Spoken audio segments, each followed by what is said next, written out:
Lo ocurrido antes del 28 de febrero de 2026 resulta inquietante precisamente porque no parece el desenlace natural de una guerra ya declarada, sino el quiebre brusco de un proceso que, al menos en apariencia, seguía abierto. Porque sí, antes de los bombardeos, había negociaciones. Y ese es el primer gran punto de coincidencia entre las fuentes que hemos revisado. Pues, como en la guerra, el primer muerto es la verdad, hemos pesquisado de manera brutalista una serie de fuentes informativas.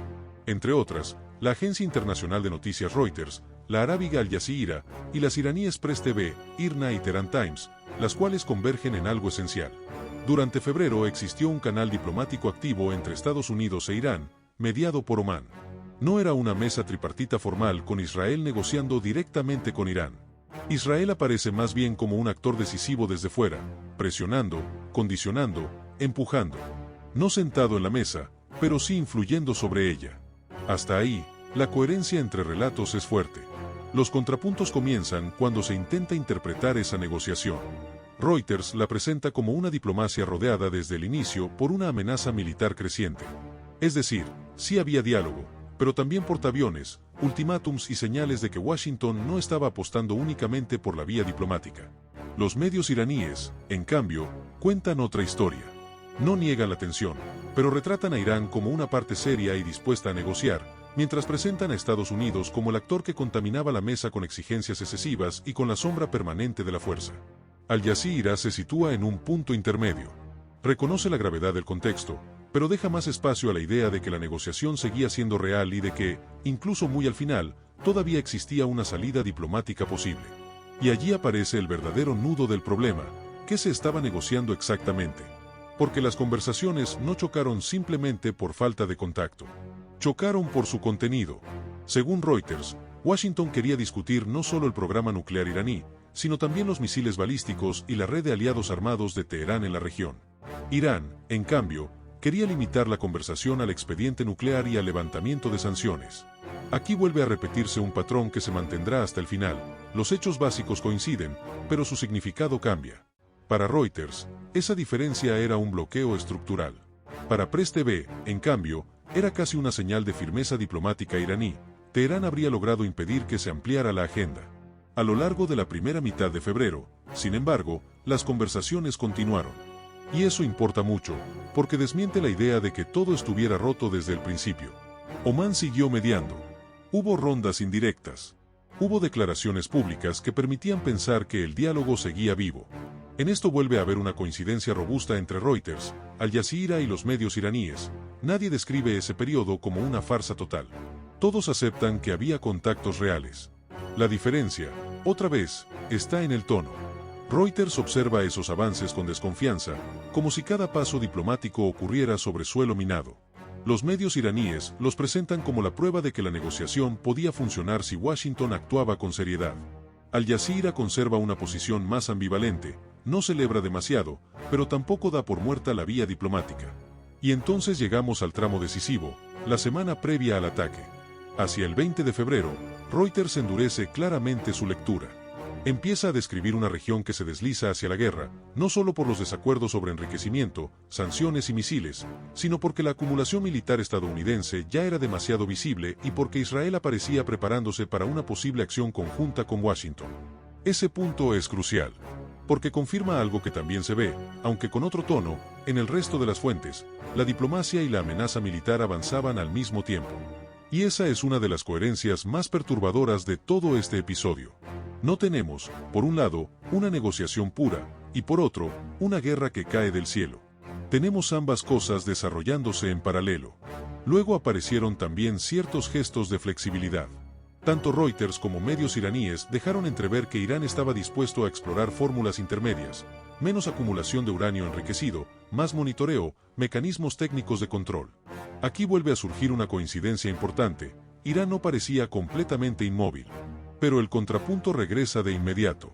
Reuters subraya que esa flexibilidad no resolvía el desacuerdo central, porque Teherán no aceptaba el cero enriquecimiento.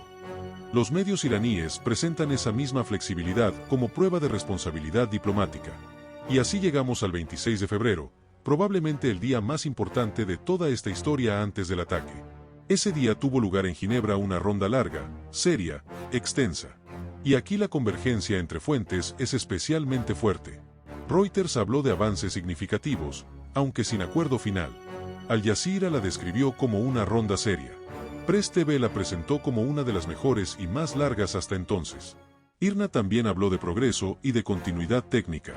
Esto merece subrayarse, el 26 de febrero no fue presentado, por ninguna de estas fuentes, como una ruptura definitiva. No hubo acuerdo, sí. Persistieron diferencias, también. Pero el cuadro general seguía siendo el de una negociación abierta.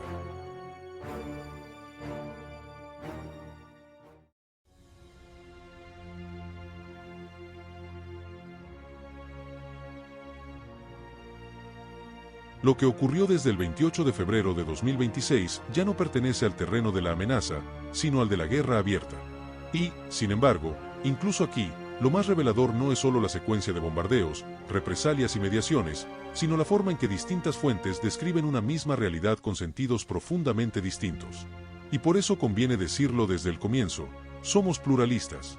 Solo así, creemos, es posible acercarse a la verdad en medio de una guerra. Porque, como ya hemos señalado, en la guerra el primer muerto es la verdad. Las fuentes que seguimos aquí son Reuters, Al Jazeera, Press TV, IRNA y Tehran Times. El 28 de febrero marca el quiebre. Reuters y Al Jazeera coinciden en que ese día comenzó la guerra abierta con ataques conjuntos de Estados Unidos e Israel contra Irán, seguidos por una respuesta iraní casi inmediata. Los medios iraníes, en cambio, fijan desde el inicio una lectura distinta. Hablan de una guerra impuesta, lanzada mientras Irán todavía negociaba. Ahí aparece ya el primer patrón de toda esta etapa. Coincidencia en los hechos básicos, fractura en su interpretación. En las primeras 24 a 72 horas, la guerra dejó de ser un choque contenido entre dos polos y empezó a desbordarse por la región. Reuters mostró que la represalia iraní no se limitó a Israel, alcanzó también al Golfo, con impactos y alertas en lugares como Dubái y Doha. Al Jazeera coincide en esa rápida regionalización. Los medios iraníes, por su parte, la justifican como una respuesta legítima dentro de una agresión previa. Y así, en pocos días, lo que comenzó como un ataque de alto impacto se convirtió en una guerra con ondas expansivas regionales. Durante la primera mitad de marzo, la campaña pasó de la conmoción inicial a una lógica de desgaste. Reuters describe cómo Estados Unidos e Israel ampliaron progresivamente sus blancos dentro de Irán, mientras Teherán seguía golpeando con misiles y drones a Israel, bases estadounidenses y objetivos en el Golfo. Al Jazeera también muestra esa ampliación gradual del conflicto. Press TV y Tehran Times no niegan la intensificación, pero insisten en otra idea, que la estructura iraní seguía operativa y que la estrategia de colapso rápido no había funcionado. Hasta aquí, vuelve a repetirse la misma estructura. Las fuentes no discuten tanto que la guerra se expandió, sino que significa esa expansión. Hacia mediados de marzo, la guerra dio otro salto. Dejó de ser solo militar y empezó a golpear de lleno el corazón energético y marítimo de la región. Reuters sitúa un momento decisivo el 18 de marzo, cuando ataques israelíes sobre South Pars y Asaluye desencadenaron una ola de represalias iraníes contra infraestructura energética del Golfo. A partir de ahí, el conflicto ya no amenazaba solo ciudades, bases y arsenales. Amenazaba también flujos de petróleo, gas y comercio mundial. Y entonces Hormuz pasó al centro del tablero. Reuters informó el 24 de marzo que Irán permitiría el paso de buques no hostiles, mientras seguía restringiendo a los vinculados con países enemigos. Eso significaba que no había un cierre uniforme para todos, pero sí un control coercitivo capaz de bloquear gran parte del comercio energético global. Al Jazeera coincide en que el estrecho se volvió un eje central del conflicto. Los medios iraníes lo presentan, en cambio, como una palanca legítima de presión frente a la agresión. Y aquí la guerra revela una de sus mutaciones más importantes. Ya no se pelea solo con misiles, se pelea también con rutas marítimas, petróleo, gas y vulnerabilidad económica global. Al mismo tiempo, el conflicto se expandió horizontalmente. Reuters informa que Hezbollah entró en combate desde comienzos de marzo, y que hacia el 25 de marzo Teherán ya exigía que cualquier alto el fuego incluyera también a Líbano. Luego, el 28 de marzo, Reuters reportó que los hutíes de Yemen se sumaron con ataques contra Israel, abriendo otro frente más. Eso importa mucho, porque confirma que la guerra dejó de ser simplemente un choque entre Irán e Israel para transformarse en un conflicto regional mucho más amplio. Pero la guerra no eliminó del todo la diplomacia. La transformó. A fines de marzo aparece lo que podría llamarse una diplomacia de guerra. Reuters informa que desde al menos el 24 de marzo Estados Unidos hizo llegar una propuesta para terminar la guerra usando a Pakistán como mediador. Sin embargo, el 25 y 26 de marzo, la misma Reuters precisó que Irán consideraba esa propuesta unilateral e injusta, porque le exigía renunciar a capacidades defensivas y nucleares a cambio de alivios vagos. Press TV y Tehran Times empujan esa crítica aún más lejos. Para ellos, el plan estadounidense no era una paz justa, sino coerción disfrazada de diplomacia. Luego, el 27 de marzo, Reuters reportó que la propuesta estadounidense incluía 15 puntos, entre ellos restricciones severas al programa nuclear iraní, a sus misiles y al control sobre Hormuz. Irán rechazó ese esquema y formuló sus propias condiciones. Y aquí se repite, otra vez, la estructura profunda de toda esta historia. Hay negociación, pero ya dentro de la guerra, hay diplomacia, pero sin que la escalada se detenga. Porque mientras hablaba de salida política, Washington seguía elevando la apuesta militar. Reuters informó el 28 de marzo que miles de marines estadounidenses estaban llegando a la región y que incluso se estudiaba la posibilidad de una campaña terrestre. Al Jazeera, en su cobertura del 29 de marzo, recoge la acusación iraní de que Estados Unidos hablaba de paz mientras preparaba una invasión. Press TV dice, en esencia, lo mismo con menos matices. Otro punto importante de la última semana fue la discusión sobre la eficacia real de la ofensiva. Reuters reportó el 27 de marzo que Estados Unidos solo podía confirmar la destrucción de aproximadamente un tercio del arsenal misilístico iraní. Eso sugiere que, pese a semanas de ataques, la capacidad de respuesta de Irán seguía viva. Reuters lo presenta como un daño severo pero incompleto. Las fuentes iraníes extraen de ahí una conclusión más amplia: la estrategia de destrucción decisiva no habría funcionado. Mientras tanto, en el plano internacional, la presión política aumentaba, pero sin producir todavía una mediación decisiva. Reuters informó que los estados árabes del Golfo denunciaron en la ONU los ataques iraníes sobre su infraestructura, mientras Omán recordaba que la crisis se había originado en los ataques estadounidenses e israelíes. También hubo llamados al alto el fuego y señales de inquietud desde otras capitales. Y así llegamos al 29 de marzo. Reuters y Al Jazeera coinciden en que el conflicto entra en su segundo mes con tres rasgos centrales. Primero, no hay alto el fuego. Segundo, la guerra ya es claramente regional. Y tercero, Pakistán, Turquía, Egipto y Arabia Saudita intentan abrir una vía de desescalada, con Hormuz en el centro de cualquier arreglo posible. Si se integran todas estas fuentes, el relato más sólido sería este. El 28 de febrero comenzó una guerra abierta con ataques de Estados Unidos e Israel contra Irán. En cuestión de días, Irán respondió de forma regional. Durante marzo el conflicto se expandió hacia infraestructura energética, rutas marítimas y aliados armados, y en la última semana apareció una diplomacia de guerra, hecha de propuestas, rechazos y mediaciones, pero sin una suspensión real de la escalada militar. Y quizá la conclusión más prudente vuelva a ser la misma. Las coincidencias entre relatos son mayores en la secuencia de los hechos que en su interpretación. Reuters ve una guerra que se expande mientras la diplomacia intenta contenerla con dificultad. Al Jazeera subraya con más claridad la simultaneidad entre bombardeos, crisis regional y salidas diplomáticas todavía posibles. Press TV, IRNA y Tehran Times cuentan la misma secuencia básica, pero organizada alrededor de otra tesis: que Irán fue atacado mientras negociaba, resistió, y ahora solo acepta una salida que no repita esa experiencia. Y por eso, otra vez, el pluralismo no es un lujo, es una necesidad. Porque en una guerra, la verdad no desaparece de golpe, pero queda rota, dispersa, disputada. Y solo comparando relatos enemigos, parciales y enfrentados, se puede empezar a reconstruir.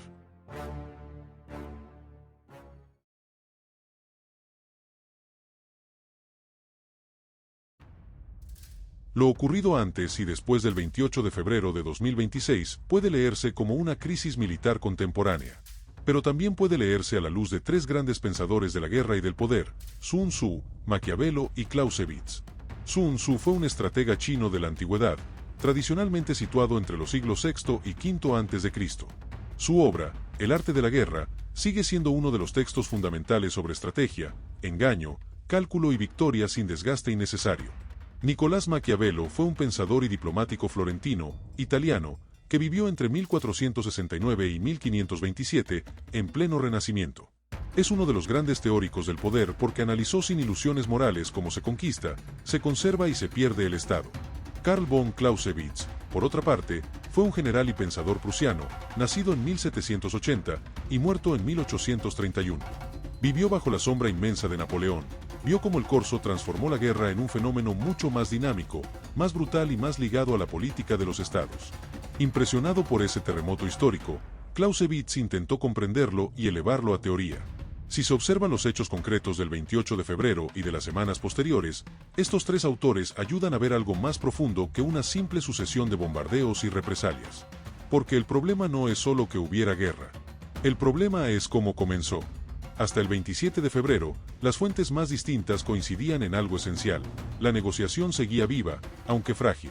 Había mediación omaní, una ronda importante el 26 de febrero y lenguaje público de avances. Y entonces, el 28 de febrero, llegó el ataque. Leído desde Maquiavelo, eso recuerda de inmediato a Oliverotto da Fermo. Oliverotto fue un condottiero, un mercenario italiano, que tomó el poder mediante una trampa, invitó a sus adversarios a un banquete, creó un clima de seguridad, y en medio de esa escena aparentemente pacífica, ordenó su eliminación.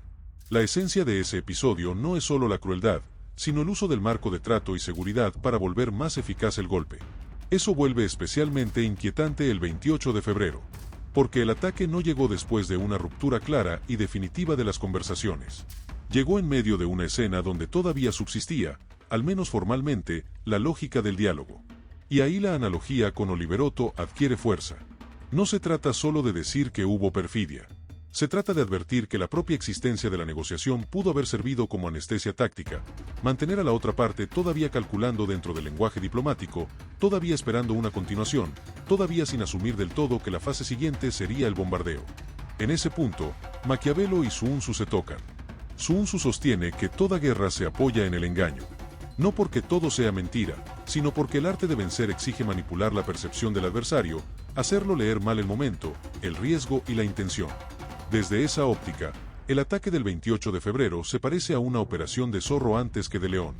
En El Príncipe, el gobernante ideal debe saber ser a la vez zorro y león. El zorro detecta trampas y engaña, el león impone la fuerza y espanta a los enemigos. Primero se conserva la apariencia útil, luego se golpea. Pero Maquiavelo no termina ahí. Porque no admira simplemente al traidor astuto, admira, o al menos estudia con atención, al que usa la crueldad de forma eficaz, calculada y conclusiva. Y ahí aparece César Borgia. Borgia fue un príncipe y caudillo italiano de comienzos del siglo XVI. Para Maquiavelo, uno de los ejemplos más brillantes de audacia, cálculo y uso político de la violencia. En la escena de Senigallia, atrajo a varios rivales, entre ellos el propio Oliverotto, bajo una apariencia de reconciliación y seguridad. Una vez que los tuvo en su poder, los hizo apresar y ejecutar. La importancia de Senigallia está en esto. El hombre que había usado el banquete y la trampa contra otros, es decir Oliverotto, terminó cayendo en una trampa superior. Por eso, la analogía no termina con Oliverotto. Empieza con él, pero luego conduce a Borgia. Porque la pregunta decisiva no es solo si el 28 de febrero se pareció a un banquete sangriento. La pregunta decisiva es otra: si quienes tendieron la emboscada podrían terminar atrapados por las consecuencias de la propia trampa que tendieron. Y ahí marzo se vuelve decisivo. Porque el golpe inicial no cerró la partida. Irán no quedó sin capacidad de respuesta. No hubo colapso inmediato, ni sumisión rápida, ni paz impuesta. Al contrario, la guerra se expandió. Hubo represalias regionales, presión creciente sobre el Golfo, intervención de Hezbolá, entrada de los hutíes y, sobre todo, Hormuz pasó a convertirse en uno de los grandes centros estratégicos del conflicto. Eso obliga a volver a Maquiavelo con más dureza todavía. Porque para Maquiavelo, si un príncipe decide usar la violencia extrema, debe hacerlo de tal forma que el enemigo no conserve fuerza suficiente para vengarse. Si no remata, fracasa. Y eso vuelve problemático el balance de lo acontecido desde el 28 de febrero. Porque una cosa es tender la trampa. Otra muy distinta es liquidar realmente el problema que motivó la trampa. Si el mes siguiente muestra a Irán todavía golpeando, todavía alterando el mercado energético, todavía imponiendo costos estratégicos, entonces la escena deja de parecer la victoria perfecta de un príncipe astuto y empieza a parecer una jugada cuya brillantez táctica no alcanzó a convertirse en dominio político estable. Ahí entra Clausewitz. Clausewitz explica que la guerra es la continuación de la política por otros medios. Eso significa que la guerra no reemplaza a la política, la prolonga, la radicaliza, la vuelve violenta, pero sigue estando atada a fines políticos concretos. Visto desde ahí, lo ocurrido antes y después del 28 de febrero tiene una coherencia brutal. Antes del 28, La política tomaba la forma de negociación, mediación, presión, ultimátum y cálculo. Después del 28, esa misma política siguió existiendo, solo que ahora mediante bombardeos, represalias, cierres marítimos, propuestas de paz, rechazos diplomáticos y nuevas mediaciones regionales. No hubo una salida de la política. Hubo una transformación de sus medios. Pero Clausewitz ayuda todavía más con otro concepto, la fricción. La fricción es todo aquello que impide que una guerra se desarrolle exactamente como fue planeada. Resistencias, errores, reacciones, caos, niebla, cansancio, imprevisiones. En el papel, una ofensiva puede parecer limpia. En la realidad, la guerra introduce fricción. Y eso es exactamente lo que marzo revela. Si el ataque del 28 de febrero buscaba imponer con rapidez nuevas condiciones sobre Irán, el resultado muestra algo distinto: una guerra regionalizada, una infraestructura energética amenazada, Hormuz convertido en arma política y una diplomacia de guerra que gira ya no alrededor de una victoria clara, sino alrededor de cómo contener los costos de una escalada. Eso es fricción clausewitziana en estado puro. Y ahí aparece otro concepto útil de Clausewitz, el punto culminante del ataque. Muchas ofensivas alcanzan un momento a partir del cual seguir avanzando deja de fortalecer al atacante y empieza a exponerlo más. Desde ahí, el equilibrio puede invertirse. Eso permite leer el papel de Hormuz con mucha claridad.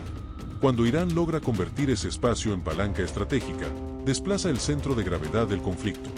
Ya no se discute solo el daño infligido a sus instalaciones o a su programa militar. Se empieza a discutir el precio global de seguir la guerra. Y en ese desplazamiento hay algo profundamente clausewitziano y maquiaveliano a la vez. Clausewitz permite decir, el adversario ha encontrado una forma de devolver la guerra al terreno político más amplio, donde el costo del conflicto ya no es solo militar, sino económico y sistémico. Maquiavelo permitiría decirlo de un modo más brutal: el enemigo, al no poder impedir el golpe, ha encontrado donde hacer doler más. Aquí también entra Sun Tzu, con una advertencia distinta. Sun Tzu insiste en que no hay beneficio duradero en la guerra prolongada. Su ideal no es el conflicto interminable, sino la victoria obtenida con cálculo, economía y superioridad previa. Por eso, si el 28 de febrero fue una operación suncianamente audaz en el plano del engaño, marzo la vuelve mucho menos sunciana en el plano del resultado. Porque la astucia, para Sun Tzu, no vale solo por sorprender. Vale por evitar el desgaste innecesario. Una operación que desemboca en expansión regional, crisis energética, mediaciones urgentes y riesgo de escalada mayor puede parecer astuta en su inicio, pero defectuosa en su desenlace. Y ahí se dibuja una coincidencia muy fuerte entre los tres autores. Maquiavelo, Sun Tzu y Clausewitz no hablan igual, ni desde la misma época, ni desde la misma cultura. Pero en este punto convergen. Ninguno admiraría una maniobra solo por su espectacularidad inicial. Los tres preguntarían lo mismo, con palabras distintas. ¿Sirvió realmente para imponer un resultado político estable? Maquiavelo lo formularía en términos de eficacia del golpe y neutralización del enemigo. Sun Tzu, en términos de economía estratégica y rechazo a la guerra larga. Clausewitz, en términos de relación entre éxito militar y objetivo político. Y esa pregunta sigue abierta. Porque al final, el verdadero riesgo de una operación como la del 28 de febrero no es solo haber actuado como Oliverotto. El verdadero riesgo es terminar descubriendo, demasiado tarde, que la historia no se detuvo en el banquete. Que después del banquete viene Senigallia. Que después del engaño inicial llega la reacción del adversario, la expansión del conflicto, la fricción, el costo acumulado y la posibilidad de que el atacante, creyéndose dueño de la escena, termine atrapado dentro de una dinámica que ya no controla completamente. Esa es, quizás, la lectura más severa de todo este episodio. No basta con tender la trampa. No basta con golpear primero. No basta con sorprender. La historia del poder, desde Sun Tzu a Maquiavelo y luego Clausewitz, está llena de una misma advertencia. El problema no es solo cómo empieza la guerra. El problema es quién sigue dominándola después.